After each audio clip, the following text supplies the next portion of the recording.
Hello बच्चों, how are you? Fine. चलो अच्छी बात है। तो चलो लास्ट लेक्चर में हमने पढ़ा था सुपरपोजिशन प्रिंसिपल के बारे में। इस लेक्चर में हम पढ़ेंगे इलेक्ट्रिक फील्ड क्या होती है, इलेक्ट्रिक फील्ड इंटेंसिटी क्या होती है, इलेक्ट्रिक फील्ड लाइंस क्या होती है, उनकी प्रॉपर्टीज क्या होती हैं। तो चलिए शुरू करते हैं लेक्चर को। तो बच्चों मान लेते हैं कि हमारे पास दो चार्ज हैं, एक पॉजिटिव एक नेगेटिव, और इनके बीच की डिस्टेंस है r। ठीक है, तो हमने पढ़ा था कूलॉम्स लॉ में कि इनके बीच जो लगने वाला फोर्स है वो हम कैसे कैलकुलेट करेंगे, वो इस फॉर्मूले से कैलकुलेट करेंगे, है ना। अगर मान लीजिए हमारे पास दो चार्ज हैं Q1 और Q2, ये Q1 है Q2 है, तो इस फॉर्मूले से हम इसको कैलकुलेट करेंगे, राइट। तो अब देखिए प्रॉब्लम कहां पर आई। मान लेते हैं कि हम एक चार्ज को रिमूव कर देते हैं यहाँ से। तो रिमूव करने के बाद क्या हुआ बच्चों, रिमूव करने के बाद अब देखिए क्वेश्चन ये राइज हुआ कि जो ये फोर्स दूसरे पार्टिकल के ऊपर लगा रहा था, चार्ज के ऊपर लगा रहा था, तो क्या अब भी ये फोर्स लगाएगा या फोर्स खत्म हो गया इसका, मींस इसका फोर्स जीरो हो गया। तो इस कंसेप्ट का एक्सप्लेन करने के लिए साइंटिस्ट ने कौन सा कंसेप्ट दिया, इलेक्ट्रिक फील्ड का कंसेप्ट दिया, और सबसे पहले कंसेप्ट फैराडे ने दिया था। ठीक है, फैराडे नाम के वैज्ञानिक थे। तो चलिए इसको हम समझते हैं एक डेली लाइफ के एग्जांपल से। तो मान लीजिए कि आप शादी ब्याह में गए हुए हैं, ठीक है, और जैसे ही आप टेंट में एंटर करते हैं तो क्या होता है, बाहर ही खुशबू आने लग जाती है खाने की, राइट। आप सोच रहे होंगे सुर्खियों याद दिला दी ना, तो बाहर से खुशबू आने लग जाती है। देखिए खाना तो कहीं और रखा हुआ है, मेन सोर्स कहीं और है, बट खुशबू बाहर तक आ रही है, वो सारे स्पेस के अंदर फैली हुई है। और जैसे आप क्लोज आते जाएंगे खुशबू और ज्यादा आती जाएगी ना, और खाने के बिल्कुल क्लोज आएंगे तो और ज्यादा आती जाएगी। सिमिलरली क्या होता है, तो जो चार्ज होता है उसके चारों ओर भी क्या होता है, एक ऐसा स्पेस होता है, एक ऐसा स्पेस होता है जिस स्पेस में हम इसके इलेक्ट्रोस्टैटिक फोर्स को एक्सपीरियंस कर सकते हैं, टेस्ट कर सकते हैं, फील कर सकते हैं। ठीक है, और उसी स्पेस को हम क्या बोलेंगे, इलेक्ट्रिक फील्ड बोलेंगे। क्या बोलेंगे, इलेक्ट्रिक फील्ड बोलेंगे। जैसे आपके घरों की बाउंड्री है, मान लीजिए आपका घर है, उसके एक बाउंड्री है, तो आपके घर की फील्ड है कि उस बाउंड्री तक तो आपका घर है, उसके बाहर आपका जो घर नहीं है। ठीक है, उसके बाद और एरिया शुरू हो जाता है। तो सिमिलरली यहाँ पर क्या है कि एक चार्ज पार्टिकल हमारे पास है, पॉजिटिव चार्ज है, और इस चार्ज की अपनी क्या है बच्चों, फील्ड है। इसकी क्या है, अपनी फील्ड है, तो इसका अपना क्षेत्र है। तो मान लीजिए ये फील्ड है। तो गांव में होते हैं ना, जमीन होती, खेत होते हैं, तो अपनी फील्ड है कि आपके मान लीजिए 2 बीघा है, तो उससे 2 बीघा है तो वो आपकी है, उससे बाहर जो है दूसरे की शुरू हो जाती है। तो सिमिलरली चार्ज की भी क्या होती है, एक फील्ड होती है। ठीक है, अगर चार्ज पॉइंट चार्ज है तो जो फील्ड होगी वो क्या होगी, 3 डायमेंशनल में होगी। ठीक है, क्योंकि यहाँ पर बोर्ड तो 2 डायमेंशनल हम रिप्रेजेंट नहीं कर सकते, तो फील्ड किस में होगी, 3 डायमेंशनल में होगी। ठीक है, और अगर पॉइंट चार्ज लिया है तो स्फेरिकल रीजन में फैलेगी। कैसे रीजन में फैलेगी, स्फेरिकल रीजन में, means equally in all direction. ठीक है, तो अब देखिए इलेक्ट्रिक फील्ड क्या हो जाएगी बच्चों, कैसे डिफाइन करोगे इलेक्ट्रिक फील्ड को। Electric field is a 3 dimensional space around the charge in which its electrostatic force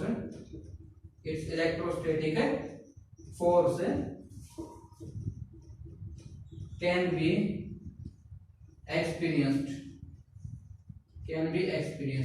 ठीक है, तो इसका इलेक्ट्रोस्टैटिक फोर्स जो है रिपल्शन भी हो सकता है और फोर्स अट्रैक्शन का भी हो सकता है, और डिपेंड करता है कि हम किस चार्ज से इसको टेस्ट कर रहे हैं। तो अब देखिए इसको मेजर कैसे करें कि यहाँ तक फील्ड है, मेजर भी करनी पड़ेगी ना कि यहाँ तक फील्ड है। तो अब देखिए इसको मेजर कैसे करें। तो इसको मेजर करने के लिए बच्चों हमें क्या करना पड़ेगा, क्या इसको हम स्केल से मेजर करें कि यहाँ तक है, नहीं। ठीक है, क्योंकि लेंथ तो नहीं है ना, लेंथ को हम स्केल से मेजर कर सकते थे। ठीक है, बट ये तो लेंथ नहीं है, ये तो फोर्स है। तो इस फोर्स को कैसे मेजर करेंगे, दूसरे चार्ज की हेल्प से करेंगे। ठीक है, क्योंकि ये चार्ज है, अब इसकी फील्ड को किससे मेजर करेंगे कि कहां तक फील्ड है, दूसरे चार्ज से मेजर करेंगे ना। तो दूसरे चार्ज से मेजर करने के लिए हमें क्या चाहिएगा, एक दूसरा चार्ज चाहिएगा। तो मैं एक दूसरा चार्ज ले आता हूँ बच्चों, और वो चार्ज कैसा है, मान लीजिए ये चार्ज है, यूनिट पॉजिटिव चार्ज है। कैसा है, यूनिट। इसके ऊपर जो sign of positive means positive इसका नेचर है, और मैग्नीट्यूड कैसा है, 1 coulomb, unit positive charge particle है ये। ठीक है, तो अब देखिए इससे हम इसको मेजर करेंगे। मान लीजिए अब ये इस स्पेस से बाहर है, इसकी फील्ड से बाहर है, तो अब यहाँ पर जो फोर्स लगेगा वो कैसा होगा बच्चों, 0। यहाँ पर कोई फोर्स नहीं लग रहा है इस फील्ड से बाहर। ठीक है, अब देखिए जैसे ही इस फील्ड में एंटर करेगा, मान लीजिए इसकी बाउंड्री पर आ गया, तो यहाँ पर फोर्स नॉन जीरो हो गया। फोर्स क्या हो गया, नॉन जीरो हो गया, बट ये वीक है, नॉन जीरो है बट कम है। अब देखिए और हम इसके क्लोज आते हैं, तो इसको हम कह देते हैं डी पॉइंट, ठीक है, और यहाँ पर सी, तो यहाँ पर जो फोर्स सी पर है वो डी से ग्रेटर देन होगा, ठीक है। अब देखिए आप और क्लोज लेकर जाइए इसको, तो इसको डी हम नेमिंग कर देते, तो एफ जो डी, अच्छा है डी तो हमने नेम कर दिया था ना, बी, जो एफ बी है बच्चों वो क्या होगा, ग्रेटर देन होगा एफ सी से और एफ डी से। तो यानी जितना क्लोज हम जाते जा रहे हैं उतना क्या है, इलेक्ट्रोस्टैटिक फोर्स ऑफ रिपल्सन है यहाँ पर, क्योंकि दोनों पॉजिटिव हैं तो वो क्या होगा, बढ़ता चला जाएगा। जितना क्लोज जाओगे उतना ही इलेक्ट्रोस्टैटिक फोर्स ऑफ रिपल्सन बढ़ रहा है, और जितना दूर जाओगे उतना ही कम हो रहा है। तो इसका मतलब आप ये कह सकते हो कि जितना आप नजदीक आ रहे हो उतनी ही फील्ड की जो स्ट्रेंथ है, जो मैग्नीट्यूड है वो बढ़ रहा है, ठीक है। अब नेक्स्ट टॉपिक हम करेंगे इलेक्ट्रिक फील्ड इंटेंसिटी, उसमें हम पढ़ेंगे तो जितना ही आप क्लोज जाते जा रहे हो उतनी इलेक्ट्रिक फील्ड की स्ट्रेंथ बच्चों बढ़ती चली जा रही है, ठीक है। क्यों, क्योंकि इनके बीच का जो फोर्स ऑफ रिपल्सन है और फोर्स ऑफ अट्रैक्शन है वो फोर्स क्या हो जाएगा बच्चों, बढ़ता चला जाएगा डिस्टेंस के साथ साथ। डिस्टेंस जितना कम होगा उतना ही फोर्स बढ़ता चला जाएगा, डिस्टेंस जितना ज्यादा होगा उतना ही ये फोर्स क्या हो जाएगा, कम होता चला जाएगा, और इलेक्ट्रिक फील्ड की वैल्यू कम होती चली जाएगी। अब देखिए यहाँ पर दो टाइप के चार्जेस है हमारे पास, एक तो चार्ज है तो सोर्स चार्ज, ठीक है, कैसा है, सोर्स चार्ज, और दूसरा है हमारे पास टेस्ट चार्ज, ठीक है। दूसरा कौन सा है, test charge.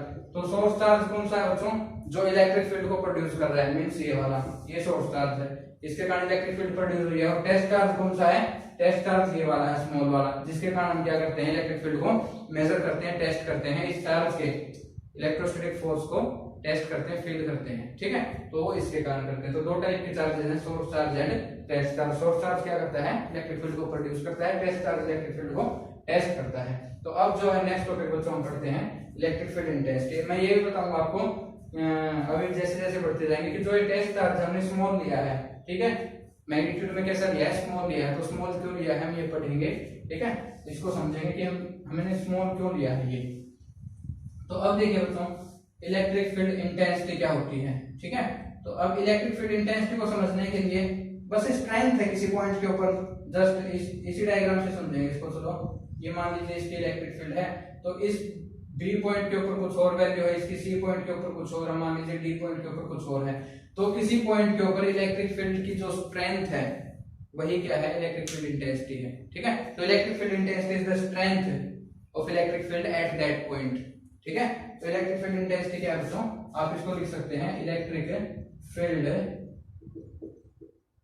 Intensity is the strength of electric field at that point, electric field at that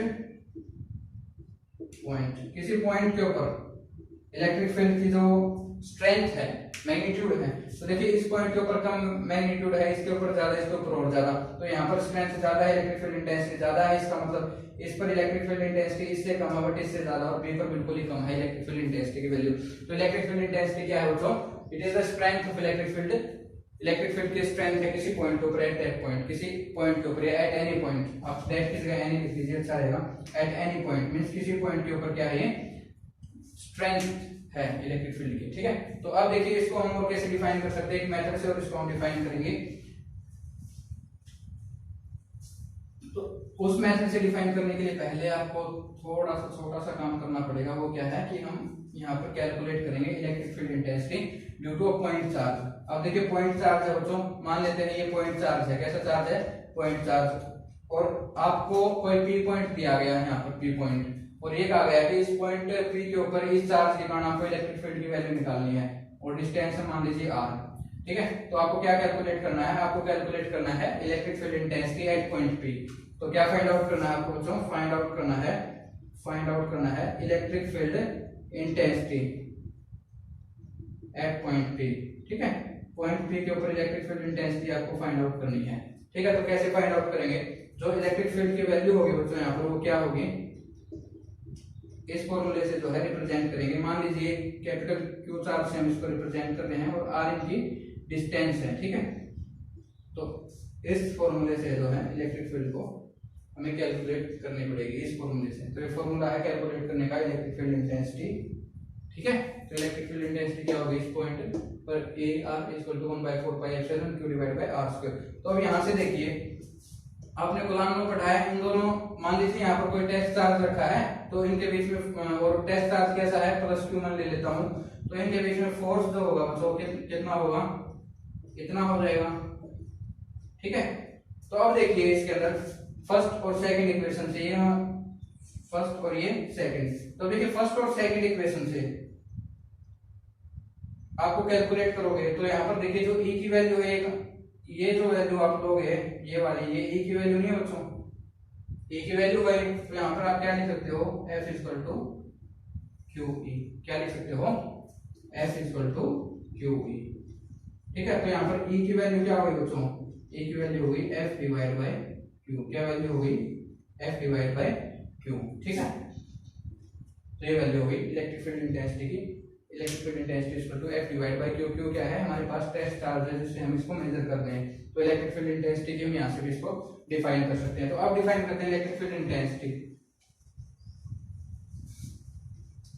तो इलेक्ट्रिक फील्ड इंटेंसिटी कैसे डिफाइन करोगे बच्चों, इलेक्ट्रिक फील्ड इंटेंसिटी देखिए यहाँ से क्या हो जाएगी, अगर मैं इस चार्ज जो टेस्ट चार्ज है उसकी वैल्यू जो है मैग्नीट्यूड है यूनिट ले लूं, मींस 1 ले लूं, 1 कूलम ले लूं, तो जो इलेक्ट्रिक फील्ड इंटेंसिटी है किसके इक्वल हो जाएगी, इलेक्ट्रोस्टैटिक फोर्स के इक्वल हो जाएगी ना। ठीक है, तो इलेक्ट्रिक फील्ड इंटेंसिटी को आप दूसरे तरीके से कैसे डिफाइन करेंगे, it is the force, it is the force, electrostatic force that is experienced by unit positive test charge. तो ये वह फोर्स है जो यूनिट पॉजिटिव टेस्ट चार्ज ने एक्सपीरियंस किया है। तो यानी अगर मैं इसको मान ले लूं तो इलेक्ट्रिक फील्ड की वैल्यू किसके इक्वल हो जाएगी, फोर्स के इक्वल हो जाएगी ना यहाँ से, तो ये फोर्स के इक्वल हो जाएगी, वही हमने लिखा है। ठीक है, कि अगर हम इसके नीचे जो टेस्ट चार्ज जिसकी वैल्यू 1 ले लें, मींस यूनिट ले लें, पॉजिटिव टेस्ट तो है ही, ठीक है, तो पॉजिटिव टेस्ट चार्ज इसकी वैल्यू हमने क्या ले ली, यूनिट ले ली, तो किसके इक्वल हो जाएगा, फोर्स जो है इलेक्ट्रिक फील्ड इंटेंसिटी फोर्स के इक्वल हो जाएगी, जो एक्सपीरियंस किया है किसने, यूनिट पॉजिटिव टेस्ट चार्ज ने। तो आई थिंक आपको समझ में आ गया होगा। ठीक है, तो अब देखिए यहाँ से ये एक्यूरेट फॉर्म नहीं है, ठीक है, इसको थोड़ी सी इसमें क्या है बच्चों कमी है, एक्यूरेट फॉर्म नहीं है ये। तो अब इसको एक्यूरेसी के साथ कैसे लिखना है, क्या कमी है इसमें वो बताते हैं। तो चलिए देखते हैं। तो मैंने आपसे पहले बताया था कि जो यूनिट पॉजिटिव जो टेस्ट चार्ज बच्चों उसकी वैल्यू जो है उसका मैग्नीट्यूड है वो कैसा है, स्मॉल है। कैसा है, स्मॉल है। हमने कहा था ना स्मॉल मैग्नीट्यूड लिया है, इसलिए मैंने जो है चार्ट के अंदर आपको जो दिखाया था बिल्कुल छोटा सा जो है चार्ज दिखाया था, क्योंकि इसका मैग्नीट्यूड रियलिटी में स्मॉल होता है। तो अब ऐसा क्यों है कि मान लीजिए अगर मान लीजिए इसका मैग्नीट्यूड स्मॉल ना होकर के लार्ज होता मैग्नीट्यूड में, ये चार्ज की मैग्नीट्यूड बहुत ज्यादा होता, ठीक है, स्मॉल ना होता, तो क्या होता। तो देखिए बच्चों इसकी अपनी फील्ड है, इस चार्ज की क्या है बच्चों अपनी फील्ड है, इस चार्ज की क्या होगी, इसकी भी तो अपनी फील्ड होगी। अब इसकी फील्ड और इसकी फील्ड एक दूसरे को इफेक्ट नहीं करेंगी। तो अब देखिए इसकी फील्ड अगर मेजर करनी है तो क्या एक्यूरेसी के साथ मेजर कर पाएंगे, नहीं कर पाएंगे। क्यों, क्योंकि इसकी इलेक्ट्रिक फील्ड इसको क्या करेगी, इफेक्ट करेगी। सिमिलरली अगर इसके कारण जो इलेक्ट्रिक फील्ड है उसको मेजर करेंगे तो भी एक्यूरेसी के साथ मेजर नहीं करेंगे। क्यों, क्योंकि इसकी इलेक्ट्रिक फील्ड इसको इफेक्ट करेगी। तो अब देखिए कि अगर हमें एक्यूरेसी के साथ इलेक्ट्रिक फील्ड मेजर करनी है तो कंडीशन क्या है कि जिस टेस्ट चार्ज से हम इलेक्ट्रिक फील्ड को टेस्ट कर रहे हैं, मेजर कर रहे हैं, तो उसका जो मैग्नीट्यूड है वो स्मॉल होना चाहिए ताकि वो इसकी इलेक्ट्रिक फील्ड को इफेक्ट ना करे। ठीक है, इसीलिए हम क्या करते हैं, स्मॉल चार्ज लेते हैं। क्या लेते हैं, स्मॉल चार्ज लेते हैं। तो अब हम क्या करते हैं तो स्मॉल चार्ज ले लेते हैं। ठीक है, तो स्मॉल चार्ज हमने ले लिया यहाँ पर। ठीक है, बिग चार्ज के बजाय हम क्या लेते हैं, स्मॉल चार्ज लेते हैं। अब देखिए इसका ये हमने स्मॉल चार्ज लिया, तो जो इसके कारण इलेक्ट्रिक फील्ड होगी ना वो इसको इफेक्ट नहीं करेगी। ठीक है, इफेक्ट तो करेगी, प्रैक्टिकली इफेक्ट करेगी, बट ज्यादा नहीं करेगी, इग्नोरेबल है वो, नेग्लेक्ट कर देंगे हम उसके इफेक्ट को। ठीक है, इसीलिए हम क्या करते हैं, जो टेस्ट चार्ज है उसके मैग्नीट्यूड को स्मॉल रखते हैं हमेशा ही। ठीक है, तो स्मॉल रखते हैं। तो अब जो हमने जिक्र किया कि मैंने कहा कि जो ये फॉर्म हमने लिखी है F/Q, ये एक्यूरेट नहीं है, तो इसको एक्यूरेट कैसे करेंगे हम। अगर एक्यूरेसी आपको चाहिए तो Q टेंड्स टू 0, लिमिट है Q टेंड्स टू 0।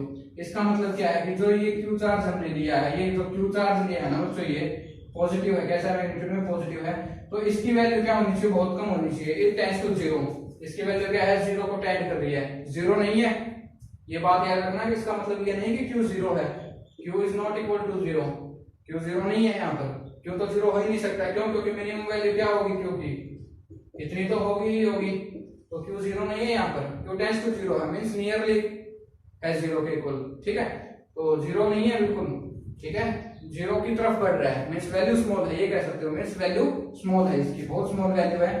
अगर जितनी वैल्यू स्मॉल होगी उतनी एक्यूरेसी आएगी इलेक्ट्रिक फील्ड को मेजर करने में, तो उतनी एक्यूरेसी के साथ हम इलेक्ट्रिक फील्ड को मेजर कर पाएंगे, जितना हमारा टेस्ट चार्ज का मैग्नीट्यूड क्या होगा तो स्मॉल होगा। तो हम इसको एक्यूरेसी के साथ ऐसे लिख सकते हैं। और जो ये फॉर्मूला है मैक्रोस्कोपिक लेवल पर बिल्कुल सही है, क्योंकि मैक्रोस्कोपिक लेवल के ऊपर जो ये वैल्यू है, क्योंकि ये बहुत कम होती है, तो मैक्रोस्कोपिक लेवल पर ये बिल्कुल सही है, ठीक है।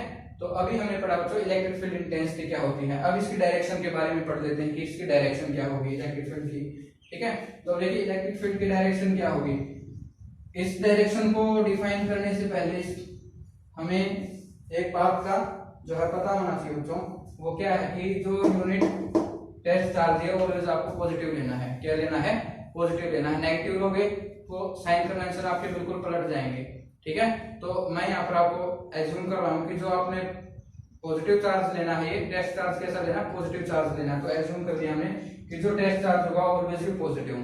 तो इस बात को आप एज्यूम करके देखिए, इस बात को एज्यूम करके देखिए और फिर आप डायरेक्शन को निकालिए। तो बिल्कुल इजी है डायरेक्शन निकालना। देखिए इलेक्ट्रिक फील्ड की डायरेक्शन किस तरफ होगी? ये दोनों क्या करेंगे? एक दूसरे को रिपेल करेंगे ना। क्या करेंगे? रिपेल करेंगे। क्या करेंगे बच्चों? रिपेल करेंगे ना। पॉजिटिव चार्ज है, रिपेल करेंगे तो इसकी डायरेक्शन क्या होगी? यहाँ पे अगर यहाँ पर भी पॉजिटिव चार्ज है तो डायरेक्शन ये हो जाएगी, मीन्स रिपेल कर रहा है इसको, ठीक है, रिपेल कर रहा है, ये होगा ऐसे। तो डायरेक्शन क्या होगी? Radially outward, radially outward. Direction कैसे होगी? बाहर की तरफ होगी ना, क्यों? रिपेल करेगा। पॉजिटिव चार्ज को क्या करेगा? रिपेल करेगा। डायरेक्शन क्या होगी? बाहर की तरफ होगी। तो अगर आपका पॉजिटिव चार्ज है यहाँ पर, तो उसके कारण जो इलेक्ट्रिक फील्ड है उसकी वैल्यू क्या होगी? उसकी सॉरी डायरेक्शन क्या होगी? रेडियली आउटवर्ड होगी, बाहर की तरफ होगी। रेडियली क्यों बोल रहे हैं? क्योंकि अगर पॉजिटिव चार्ज ले रहे हो, पॉइंट चार्ज ले रहे हो, तो उसके जो इलेक्ट्रिक फील्ड लाइंस है वो डायरेक्शन में इक्वली फैलेंगे, ठीक है। इसलिए एक स्फीयर बन जाएगा। रीजन कैसा बनेगा? स्फेरिकल बनेगा। तो जो डायरेक्शन होगी रेडियली आउटवर्ड होगी, जो स्फीयर की रेडियस है उसके अलोंग आउटवर्ड हो जाएगी। तो रेडियली आउटवर्ड है कब? जब चार्ज कैसा है? पॉजिटिव। मान लीजिए चार्ज अगर नेगेटिव है, सॉरी चार्ज अगर मान लीजिए नेगेटिव है ये, तो अब इसकी डायरेक्शन आपको कैलकुलेट करनी है। तो डायरेक्शन कैसे कैलकुलेट करोगे?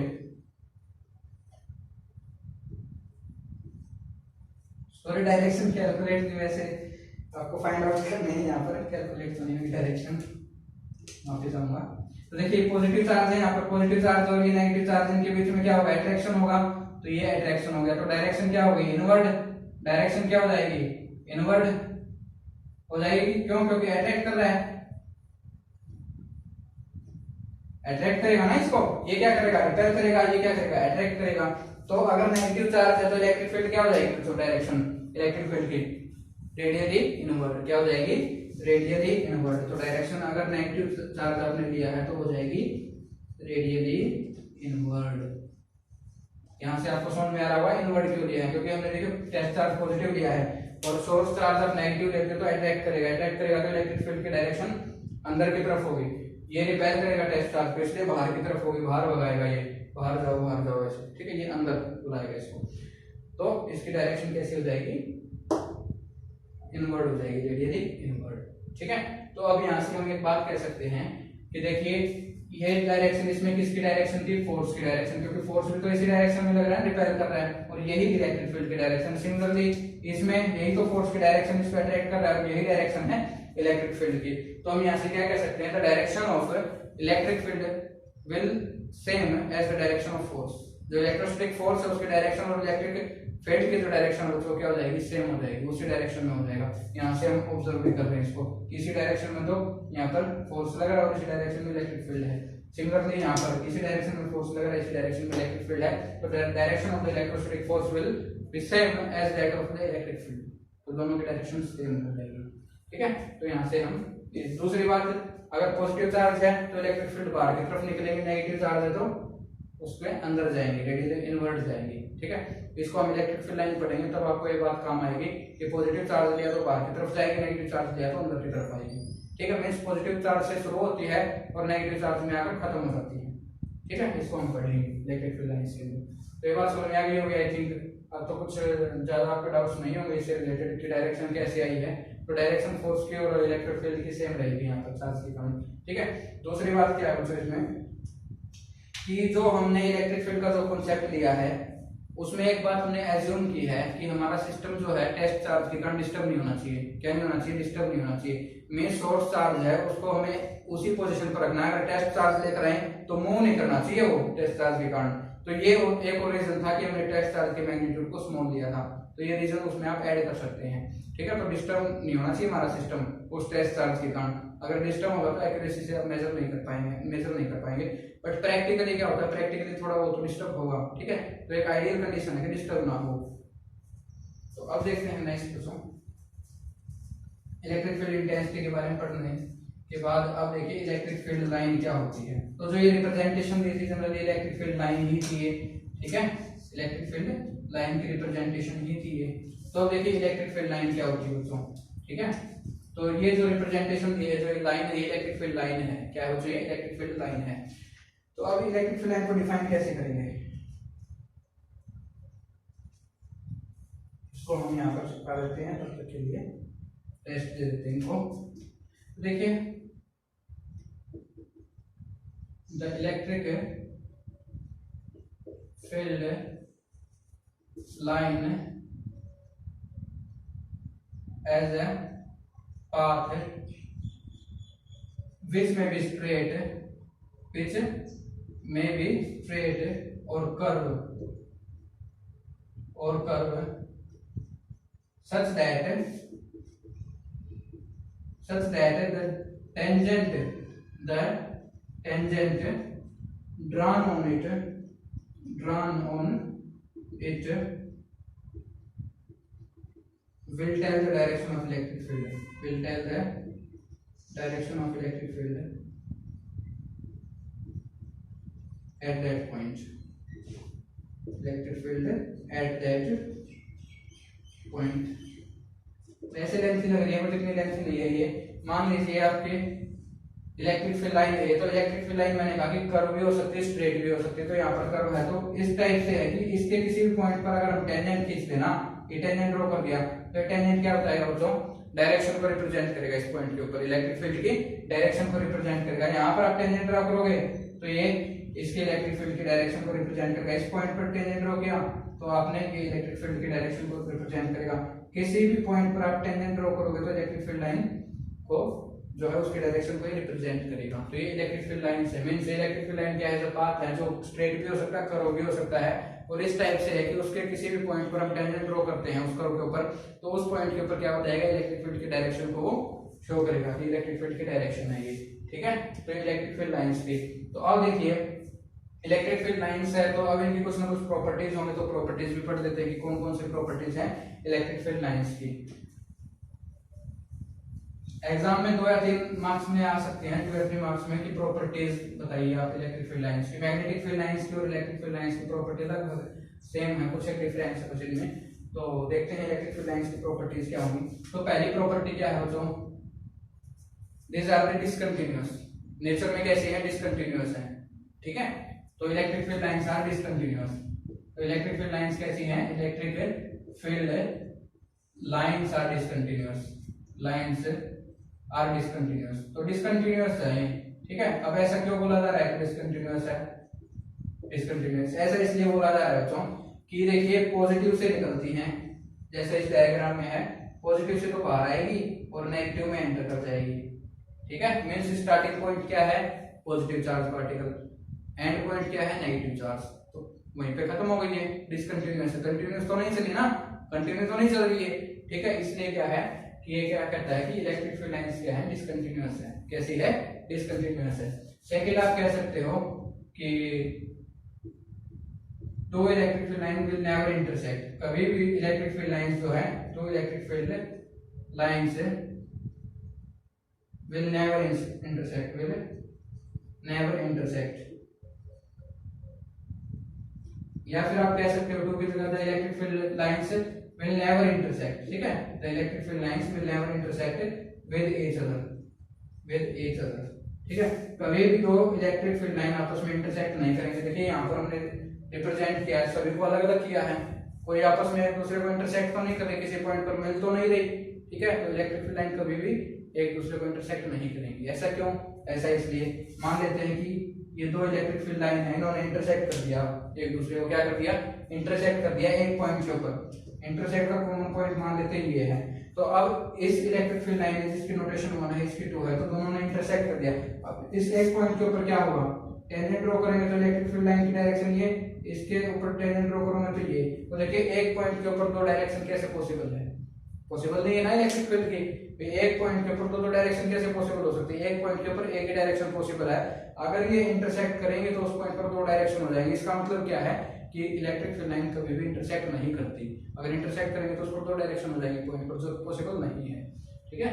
तो इलेक्ट्रिक फील्ड लाइन क्या हम बच्चों कभी भी इंटरसेक्ट नहीं करती है, ठीक है। और दूसरी बात क्या है कि इलेक्ट्रिक फील्ड लाइन की डायरेक्शन क्या हो जाएगी? पॉजिटिव से तो रेडियली आउटवर्ड और नेगेटिव के रेडियली इनवर्ड। तो आप डायरेक्शन भी लिख सकते हैं। थर्ड पॉइंट में क्या लिख सकते हैं? डायरेक्शन यहाँ पर, ठीक है।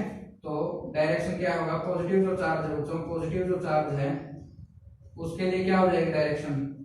Radially outward, radially outward.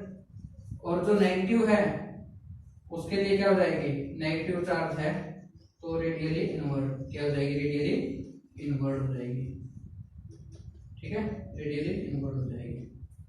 तो ये बात समझ में आ गई होगा आई थिंक। तो ये प्रॉपर्टीज है बच्चों कुछ इसकी इलेक्ट्रिक फील्ड लाइंस की, कि इलेक्ट्रिक फील्ड लाइन एक तो क्या होती है? डिसकंटिन्यूअस कर्व होती हैं, बट मैग्नेटिक फील्ड अपवर्ड होगी, कंटिन्यूअस होती हैं। और इलेक्ट्रिक फील्ड लाइंस कभी भी इंटरसेक्ट नहीं करती। तीसरी आप प्रॉपर्टी डायरेक्शन की दे सकते हो कि अगर पॉजिटिव चार्ज है तो उससे रेडियली आउटवर्ड होंगी, नेगेटिव चार्ज है तो रेडियली इनवर्ड हो जाएगी, ठीक है। तो एक इंपॉर्टेंट बात और जो हम समझते हैं यहाँ पर बताना जरूरी है और देख लेते हैं यहाँ पर इलेक्ट्रिक फील्ड इंटेंसिटी से रिलेटेड ही है कि इलेक्ट्रिक फील्ड इंटेंसिटी को थोड़ा सा और एक्यूरेसी के साथ मैं यहाँ पर डिफाइन करता हूँ। इसको डायग्राम को थोड़ा सा और इंप्रूव करेंगे। हमने कहा कि जो इलेक्ट्रिक फील्ड इंटेंसिटी है वो डिस्टेंस के साथ क्या होती चली जाएगी? कम होती चली जाएगी, ऐसा हमने बोला ना। तो अब देखिए कि इस टाइप से हम इसको रिप्रेजेंट कर रहे हैं, ठीक है। इस टाइप से मैं इसको रिप्रेजेंट कर रहा हूं इन लाइंस के द्वारा। और इसमें आप एक बात नोट करेंगे कि जो लाइंस है ना, इनकी लेंथ है वो डिक्रीज होती जा रही है। इसका मतलब ये लेंथ क्या रिप्रेजेंट कर रही है? मैग्नीट्यूड को। इसका मतलब ये है बच्चों कि जो ये लाइन है ये इलेक्ट्रिक फील्ड के मैग्नीट्यूड को रिप्रेजेंट कर रही है और इनका मैग्नीट्यूड क्या है? इंटेंसिटी का डिस्टेंस के साथ कम होता जा रहा है। देखिए यहाँ पर ज्यादा लेंथ थी, यहाँ पर थोड़ी कम, यहाँ पर थोड़ी कम, और आगे आप एक्सटेंड करोगे तो और कम हो जाएगी और कम हो जाएगी। इसका मतलब ये इलेक्ट्रिक फील्ड इंटेंसिटी है वो क्या होती जा रही है? कम होती चली जा रही है डिस्टेंस के साथ साथ, ठीक है। जैसे डिस्टेंस बढ़ाओगे तो इलेक्ट्रिक फील्ड की वैल्यू क्या होती चली जाएगी? कम होती चली जाएगी, ठीक है। तो अब देखिए यहाँ पर हम लिख सकते हैं कि electric field intensity inversely proportional है स्क्वायर ऑफ डिस्टेंस के। जैसे फोर्स था वैसे ये भी है, ठीक है। तो अब देखिए क्या हम इसके मैग्नीट्यूड को लाइन से रिप्रेजेंट करें? क्वेश्चन ये भी आता है कि हमने इसके मैग्नीट्यूड को लाइन से रिप्रेजेंट कर दिया तो एक्चुअली में क्या होता है? तो देखिए इलेक्ट्रिक फील्ड लाइन पूरे स्पेस में होंगी, यहाँ पर भी होगी, ठीक है, यहाँ पर भी होगी, यहाँ पर भी होगी, तो पूरे स्पेस में नहीं होगी वो, ठीक है। तो हर एक डायरेक्शन में जाएगी। तो हम इसकी जो है मैग्नीट्यूड को कैसे रिप्रेजेंट करेंगे? डेंसिटी लेंगे। क्या लेंगे बच्चों? डेंसिटी से मेजर करेंगे। जहां पर नंबर डेंसिटी ज्यादा होगी इलेक्ट्रिक फील्ड की, वहां पर स्ट्रेंथ ज्यादा होगी, इलेक्ट्रिक फील्ड इंटेंसिटी ज्यादा होगी वहां पर। और जहां पर डेंसिटी कम हो जाएगी वहां पर क्या हो जाएगा? इसकी वैल्यू कम होती चली जाएगी। एग्जांपल मैं आपको दे देता हूं, ठीक है। ये चार्ज मान लीजिए आपका, हमने कहा कि जहां पर डेंसिटी ज्यादा होगी वहां पर क्या होगा? वैल्यू ज्यादा होगी। तो इसके कारण हम मान लेते हैं कि ये इलेक्ट्रिक फील्ड लाइंस यहाँ से रेडियली आउटवर्ड जा रही है, ठीक है। तो यहां से जा रही है तो हमने क्या ले लिया बच्चों? एक छोटा सा हमने रीजन ले लिया, ये छोटा सा रीजन ले लिया। इसका एरिया मैं मान लेता हूँ A1 और इतना ही एरिया का मैंने यहाँ पर एक और ले लिया, सेम एरिया का है, ठीक है, A2। एरिया ऑफ A1 और A2 क्या है? सेम है। तो देखिए इस एरिया के अंदर से कितने फील्ड लाइन गुजर रही है? 2। तो यहाँ से तो 2, यहाँ से 1, तो यहाँ पे इलेक्ट्रिक फील्ड लाइन कम होगी ना। एरिया सेम है बट इलेक्ट्रिक फील्ड लाइन कम होगी। तो अब देखिए यहाँ पर स्ट्रेंथ ज्यादा हुई, इसका मतलब क्या है कि जो स्ट्रेंथ है E1 पॉइंट के ऊपर वो ज्यादा हो जाएगी, वो क्या हो जाएगी? ज्यादा हो जाएगी एज कम्पेयर टू E2। तो इस इस E1 के ऊपर, ये 1 है ये 2 है, तो E1 जो है, E1 यहाँ पर आप नोट डाउन कर लीजिए, तो E1 है वो ज्यादा हो जाएगी एज कम्पेयर टू E2, क्योंकि यहाँ पर क्या है, इसकी डेंसिटी क्या है बच्चों, ज्यादा है।